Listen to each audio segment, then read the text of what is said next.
The streetlights hadn't even flickered on yet when the evening took a sharp turn into something no one could have predicted.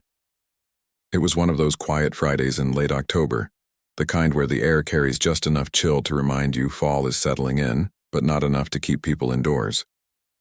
Leaves crunched underfoot, porch lights glowed soft yellow, and neighbors waved from driveways as they checked their mail. Everything felt normal, peaceful even. Devin Carter wasn't thinking about anything heavy that night. He'd spent the afternoon picking up a few groceries, pasta, garlic bread, a bottle of red wine, and a small bouquet of sunflowers, Lena's favorite. They'd been married 20 years that week, and though they weren't big on grand celebrations, they'd agreed on a simple dinner at home.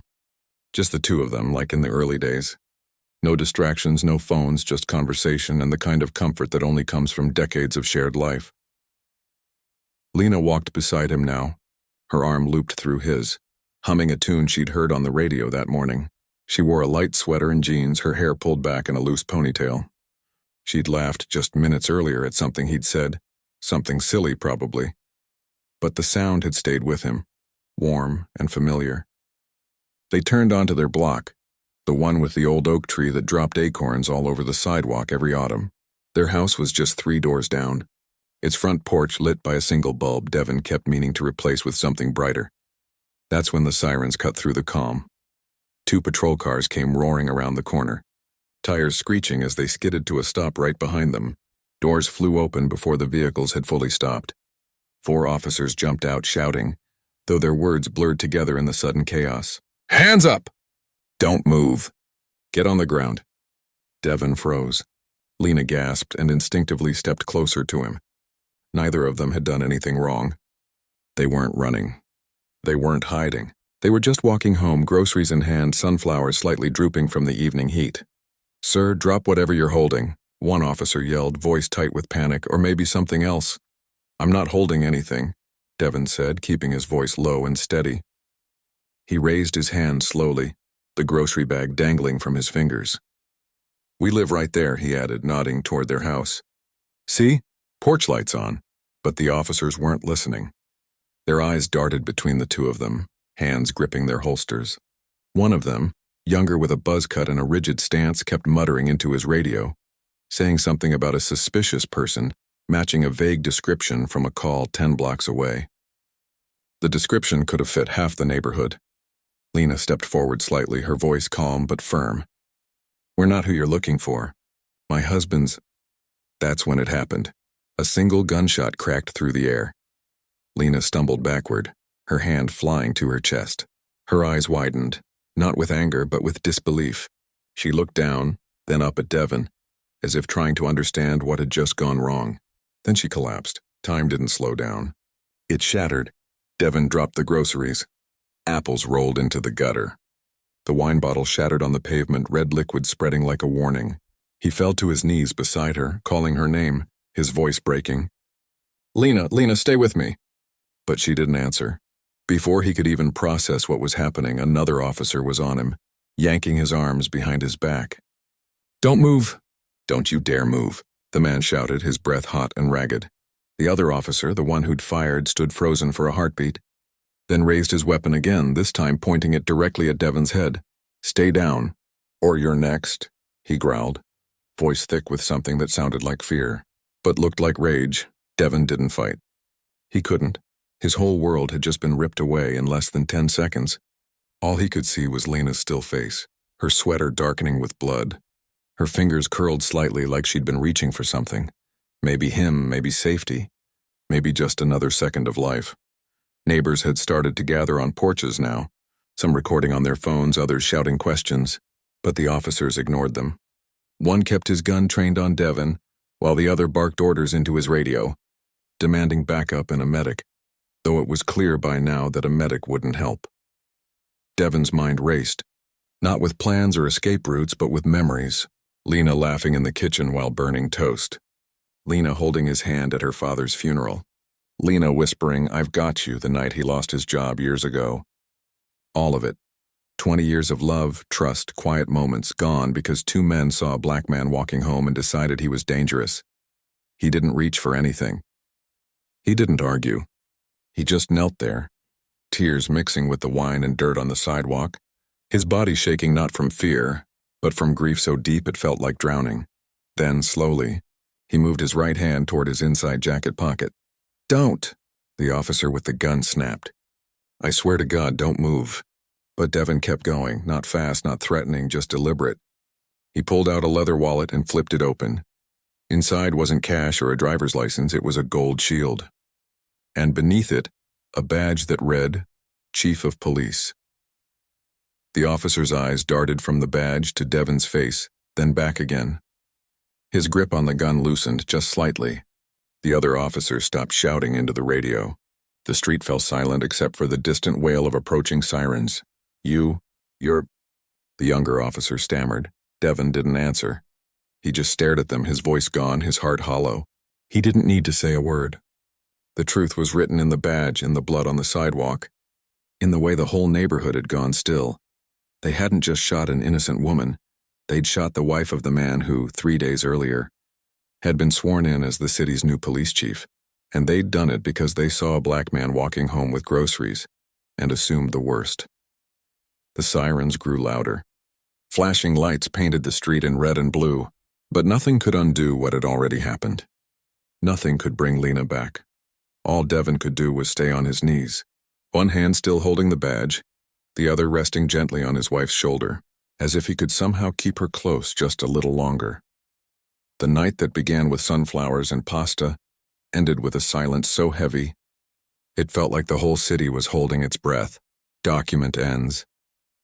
The moment stretched like taffy, thin, tense, and ready to snap. The officer who'd fired the shot stood frozen, his weapon still half raised, eyes darting between the gold badge in Devin's hand and the woman lying motionless on the pavement. His partner, the one who'd been shouting commands, took a step back as if the badge itself had burned him. Neither spoke. Neither moved. The only sound was the low hum of the neighborhood holding its breath. Devin didn't stand. He didn't yell. He just knelt there, his fingers still wrapped around the leather wallet, the badge catching the dim glow of a nearby streetlight. His chest ached, not from fear but from the unbearable weight of knowing his wife was gone, and the men who'd taken her hadn't even bothered to ask his name. Then the radio on one of the officers crackled. A dispatcher's voice cut through the silence. "All units be advised. Chief Carter is expected to return to headquarters after a personal errand in the Oak Ridge area. Vehicle not in use, on foot, wearing a navy jacket, dark jeans, accompanied by spouse." The officer with the buzz cut went pale. He looked at Devin, then at his partner, then down at Lena. His mouth opened, but no words came out. His hands trembled now, not from adrenaline, but from dawning horror. Devin finally spoke, his voice low but clear like gravel wrapped in velvet.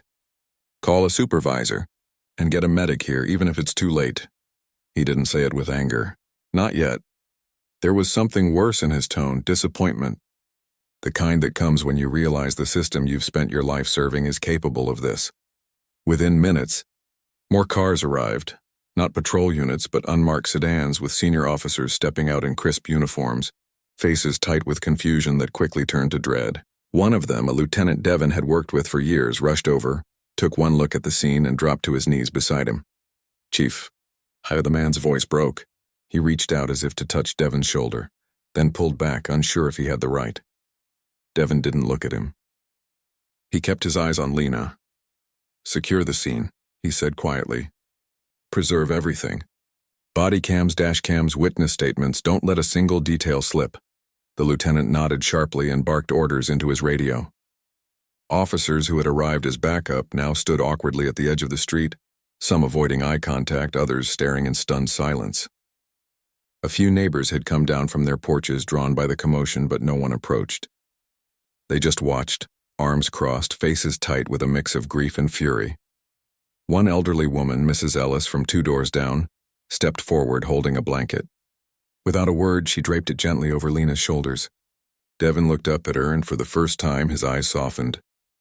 She gave a small nod, then walked back to her porch, wiping her eyes with the back of her hand. Back at the scene, the 2 original officers were being led away, not in cuffs. Not yet, but with firm hands on their arms and voices low but urgent. They kept glancing back at Devin, their expressions a mix of shame and panic. One of them tried to say something, maybe an apology, maybe an excuse, but the lieutenant cut him off with a sharp look. Devin finally stood. His knees cracked from being on the pavement so long, and his jacket was stained with wine, dirt, and something darker. He smoothed it down not out of vanity but out of habit, the same way he'd straighten his tie before a briefing. Then he walked over to the lieutenant.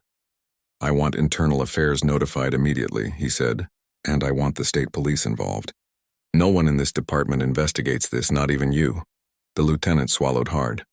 "Understood, Chief." Devin didn't respond. He turned and walked back to where Lena lay. He knelt again, this time taking her hand in his. It was already growing cold. He closed his eyes and whispered something only she would have heard, if she'd still been there. By the time the medical examiner arrived, word had already spread. Not through official channels, but through texts, group chats, and hushed phone calls. "Did you hear? The new chief's wife, shot by our own guys." The department's internal messaging system lit up with confused, anxious messages. Some officers expressed shock. Others stayed silent. A few made excuses. They must have been confused, or it was a high-stress call. But even those justifications sounded hollow, even to the people saying them. At headquarters, the night shift commander called an emergency briefing. Officers filed into the conference room uneasy, some still in street clothes. When the commander told them what happened, the room went dead quiet. No one moved. No one spoke. You could hear the hum of the fluorescent lights overhead. Meanwhile, Devin stayed at the scene until the last piece of evidence was bagged. He watched as they lifted Lena onto a stretcher, covered her with a sheet, and loaded her into the van. He didn't cry, not there, not in front of everyone. But his jaw was clenched so tight a muscle twitched near his temple. He walked home alone. The groceries were long gone, stolen by stray dogs or swept into the gutter. The sunflowers lay trampled near the curb. He stepped over them without looking. Inside the house, everything was exactly as they'd left it. The table was set for two. A pot of water sat on the stove, still warm. A playlist Lena had made, anniversary vibes, where he was queued up on the speaker, paused on the third song. Devin walked into the living room and sank onto the couch. He stared at the wall for a long time. Then he picked up his phone and dialed a number he hadn't called in years, his older brother who lived 3 states away. "It's me," he said when the call connected. "She's gone." There was a long pause on the other end. Then a quiet, "I'm getting on the first flight out." Devin hung up and sat in the silence. Outside, the neighborhood slowly returned to normal. Porch lights turned off. Cars passed by. Life went on, as it always does, even when it feels like it shouldn't. But inside that house, nothing would ever be the same, and in the days to come, the city would learn that grief, when carried by someone with power and purpose, can become a force strong enough to shake an entire system to its core. Document ends. 3 days passed in a blur of grief, paperwork, and sleepless nights. The house felt too quiet, like the walls themselves were holding their breath. Every creak of the floorboard, every tick of the kitchen clock echoed louder than before. Devin moved through the rooms like a ghost, making coffee out of habit, folding laundry that didn't need folding, staring at photos on the fridge without really seeing them. He hadn't changed his clothes since that night. The navy jacket hung over the back of a chair, still stained, still untouched. But grief wasn't the only thing pressing down on him. There was also the weight of what came next. He'd spent his whole career believing in the possibility of change from within the system. Now that same system had taken the person he loved most, and not in the line of duty, not during a riot or a high-speed chase, but on a quiet street in broad daylight, for no reason other than the color of his skin and the assumptions that came with it. He knew the department would want to handle this quietly, a closed-door review, a few disciplinary notes, maybe a short suspension, the usual dance. But Devin wasn't going to let that happen. On the morning of the 4th day, he shaved for the first time since the shooting. He put on a clean shirt, black, simple, and walked to the station on foot just like he always had. Officers who saw him coming straightened up, some nodding respectfully, others looking away. No one knew what to say. How do you greet a man who buried his wife 2 days ago, and whose wife was killed by people wearing the same badge you wear? He went straight to his office. It was modest, no fancy desk, no framed awards on the wall. Just a map of the city, a whiteboard covered in community outreach notes, and a photo of him and Lena at their 20th anniversary dinner, taken just a week before she died. He left the photo where it was. By 10 a.m., every captain, lieutenant, and shift commander had been summoned to the main briefing room. Word spread fast. Rumors flew. Was he resigning? Was he filing charges? Was he stepping down to avoid conflict of interest? When Devon walked in, the room fell silent. He didn't pace. He didn't raise his voice. He stood at the front, hands resting lightly on the podium, and looked each of them in the eye. "I'm not here to assign blame," he began. "Not yet. But I am here to tell you the truth." He spoke plainly, without drama, about what happened that night. He described the confusion, the shouting, the single gunshot that ended a life. He didn't name the officers. He didn't need to. Everyone knew. But he made it clear, this wasn't just about two bad calls. It was about a pattern, a culture, a system that too often saw certain people as threats before seeing them as human. Then he said something that surprised even his closest allies. "I will be holding a press conference this afternoon. And I'll be speaking not as your chief first, but as a husband who watched his wife die for no reason." Murmurs rippled through the room. One captain stood up. "Sir, with all due respect, this could blow up. The media will twist it. The union will push back. You could lose control of the narrative." Devon looked at him calmly. "Then let them. Because the truth is already out there. People saw it. They recorded it. They know what happened. And if we don't face it head on, we're telling them their pain doesn't matter." He left the room without another word. That afternoon, reporters gathered outside City Hall. Cameras ready, microphones raised. Some expected anger. Others expected resignation. What they got was something quieter, but far more powerful. Devon stood at the podium in the same black shirt, no jacket, no tie. His eyes were tired but steady. He spoke slowly, choosing each word like it mattered, which it did. "My wife wasn't a suspect," he said. "She wasn't resisting. She wasn't armed. She was walking home from the store, holding sunflowers and talking about what movie we'd watch after dinner." He paused. A few reporters lowered their notepads. Someone in the back wiped their eyes. "I've worn this badge for 23 years, he continued. "I believed in it. I trusted it. But that night it didn't protect her. It didn't protect me. And if it doesn't protect people who look like us, then we have to ask, who is it really for?" He didn't call for riots. He didn't demand revenge. Instead, he laid out a plan. Mandatory de-escalation training for every officer, civilian oversight of use of force cases, and a full public release of all body cam footage within 72 hours of any critical incident. No exceptions. Then he said something that would echo across the city for weeks. Policing shouldn't be about power. It should be about trust. And trust is earned, not by uniforms, but by how you treat people when no one's watching. The press conference lasted only 12 minutes. But within an hour, clips were everywhere. Local news played it on loop. Social media lit up, not with outrage alone, but with hope. People shared stories of their own encounters with law enforcement, good and bad. Community leaders called for town halls. Even officers from other precincts reached out, saying they'd been waiting for someone to say what Devon just had. That evening, a small crowd gathered near the spot where Lena had fallen. They didn't protest. They didn't chant. They just stood in silence, holding candles, leaving flowers and sunflowers, dozens of them, piled gently on the sidewalk. Devon didn't attend. He watched from his living room window, a cup of cold coffee in his hand. But he saw it. And for the first time since that night, he felt something other than numbness. He felt seen, not as a chief, not as a symbol, but as a man who'd lost everything and still chose to speak up. And in that moment he knew this wasn't the end of his story. It was the beginning of something much bigger. Document ends. The days that followed the press conference didn't bring peace, they brought pressure. From every direction. The mayor's office called 3 times before noon, asking if Devon could tone down the messaging. The police union released a statement calling his remarks divisive and damaging to morale. A few veteran officers stopped by his office, not to argue but to quietly say they agreed with him and had been too afraid to speak up. One young recruit left a handwritten note on his desk. "Thank you for saying what we all feel but can't." Devon read it.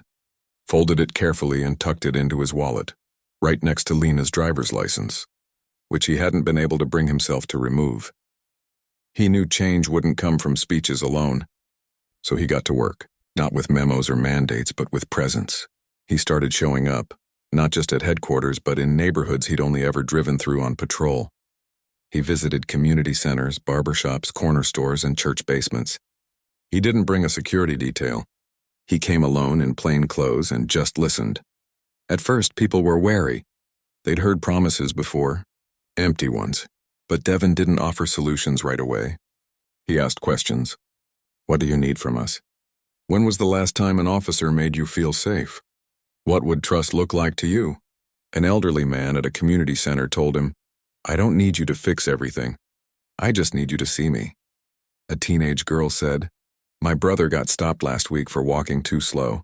He wasn't doing anything, just existing. A shop owner admitted, I used to call the police when something happened. Now I don't. I don't trust them to help without making it worse. Each story settled in Devin's chest like a stone, but instead of weighing him down, they gave him direction. Back at the station, he began reshaping the department from the ground up. He canceled the old tactical response drills and replaced them with scenario-based training, focused on de-escalation, mental health awareness, and cultural humility. He brought in social workers to ride along on certain calls, not as backup, but as partners. He created a new unit made up of civilians and officers who reviewed every use of force report together, with full transparency. Not everyone liked it. Some officers grumbled in the locker room.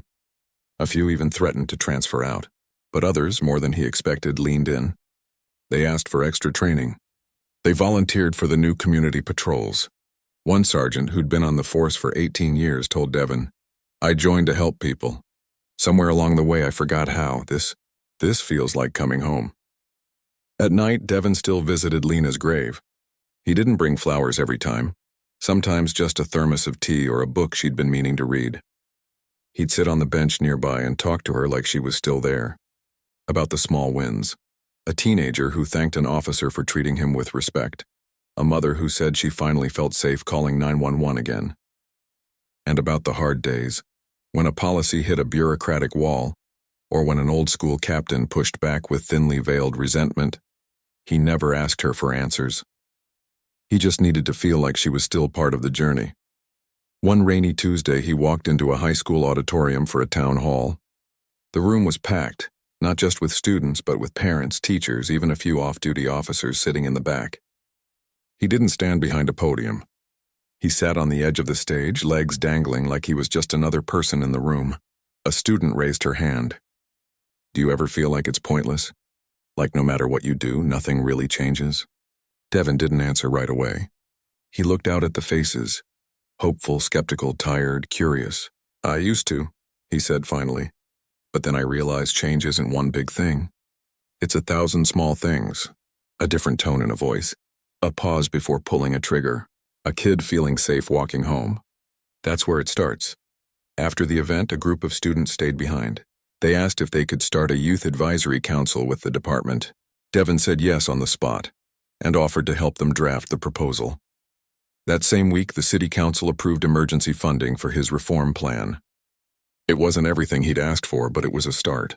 Cameras in every patrol car, mental health responders on call 24/7, a public dashboard showing use of force data by neighborhood, race, and outcome. Critics called it radical. Supporters called it long overdue. Devin called it necessary. He still wore his badge, but it felt different now, not like a symbol of authority but of responsibility. And every morning before he left the house, he'd touch the frame of their anniversary photo and whisper, we're still doing this together. Because in a way, they were. Lena's absence wasn't a void, it was a compass. It reminded him why he couldn't look away, why he couldn't settle for good enough. She'd believed in kindness as strength, in quiet courage, in the idea that people could change if given the chance, and now, he was giving the whole system that chance. It wasn't perfect. There were setbacks, missteps, days when the weight of it all made him want to walk away. But then he'd get a message from a community member saying, my son smiled at an officer today, and the officer smiled back. Or he'd see a rookie officer calmly talking down someone in crisis instead of reaching for cuffs. Those moments didn't erase the pain, but they made it mean something. And in the quiet spaces between grief and duty, Devon began to find something he hadn't expected. Purpose, not in spite of the loss, but because of it. Document ends. A year had passed since that quiet Friday evening turned into a nightmare no one could wake up from. The oak tree on Devon Street had shed its leaves, grown them back, and shed them again. Seasons changed. The city moved on, at least on the surface. But beneath it all, something deeper had shifted. The trial of the two officers had ended weeks earlier, not with whispers or sealed records, but in a packed courtroom, broadcast live at Devon's insistence. The jury didn't take long. Guilty on all counts: manslaughter, civil rights violations, reckless discharge of a firearm. The judge handed down sentences that sent a clear message. This wasn't just a mistake. It was a failure of humanity, dressed in a uniform.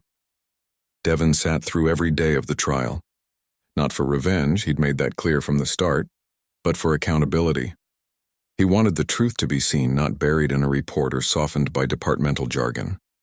And when the verdict was read, he didn't cheer. He just closed his eyes for a long moment, then stood and walked out without a word. By then, the department looked different. Not perfect, change doesn't happen overnight, but different. The new training programs were in full swing. The Civilian Oversight Board had already reviewed dozens of cases, and in 3 of them, they'd recommended disciplinary action that the old system would have ignored. Body cam footage was now posted online within 48 hours of any serious incident, with redactions only for privacy, not protection. People noticed, not just in news headlines, but in daily life. A shopkeeper who used to lock his door when patrol cars passed now waved at officers by name. Teenagers in the park didn't scatter when police walked by. They nodded, sometimes even stopped to talk. Trust wasn't fully rebuilt, but it was being stitched back together, thread by careful thread. Devon still led the department, but his role had quietly evolved. He spent less time in meetings about budgets and more time in community gardens, school cafeterias, and late-night vigils for lives lost to violence, police or otherwise. He'd become less of a figurehead and more of a bridge. Then came the morning he walked into City Hall and handed the mayor a letter.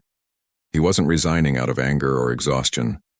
He was stepping down because he believed the work needed new hands, ones not shadowed by personal tragedy, but inspired by what that tragedy had sparked. The reforms are in place, he told the mayor over coffee in a quiet corner of the office. Now they need someone who can carry them forward without the weight of my story attached to every decision. The mayor tried to talk him out of it. So did half the command staff. But Devon was firm. I didn't do this to hold power, he said. I did it to change what power means. His last day as chief wasn't marked with a parade or a banquet, just a simple gathering in the station's main hall. Officers lined the hallway, not in formation, but as people. Some shook his hand. Others hugged him. A few cried. One young officer, barely 2 years on the job, handed him a small wooden box. Inside was a hand-carved sunflower. For her, the officer said quietly, and for you. Devon nodded, throat tight, and slipped the box into his coat pocket. He didn't disappear after that. If anything, he became more visible, but in a different way. He started a non-profit in Lena's name, the Linden Trust, named after her childhood nickname. It wasn't about policing. It was about connection. The organization trained community mediators, funded youth mentorship programs, and hosted monthly neighbor nights where residents and officers shared meals, stories, and sometimes hard truths. He never remarried. He didn't need to fill the space she left, he just learned to live alongside it. Her favorite mug still sat on the shelf. Her books still lined the living room. On their anniversary, he'd cook her favorite meal and eat it on the porch, watching the sunset like they used to. People often asked him if he regretted staying in law enforcement after what happened. He'd always answer the same way. I didn't stay for the badge. I stayed for the people who still believe it can mean something good. Years later, when new recruits went through the academy, they studied his case, not as a cautionary tale, but as a turning point. Instructors played clips from his press conference, showed before and after stats on use of force incidents, and asked one question: what would you have done? And in classrooms across the city, students working on civics projects would sometimes visit the Linden Trust. They'd meet Devin, older now, hair more gray than black, and ask how one person can change a system that seems too big to move. He'd smile gently and say, "You don't move the whole thing at once. You move one piece, then another, and you keep going even when it hurts." The street where it all happened looks different now too. The city installed a small memorial bench near the oak tree, with a plaque that reads, "In memory of those lost to fear, and in honor of those who choose understanding." Every October, on the anniversary, someone leaves sunflowers there. No one knows who. Maybe it's a neighbor. Maybe it's a stranger. Maybe it's Devin himself walking by in the early morning light. He still visits Lena's grave every Sunday. Sometimes he talks. Sometimes he just sits. But he always leaves with the same quiet certainty that love doesn't end with death. It changes shape. It becomes action. It becomes legacy. And in a city that once saw only suspicion in a man walking home with groceries, people now see something else. A reminder that even in the darkest moments, one person's choice to respond with courage instead of bitterness can light a path for everyone else to follow. Document ends.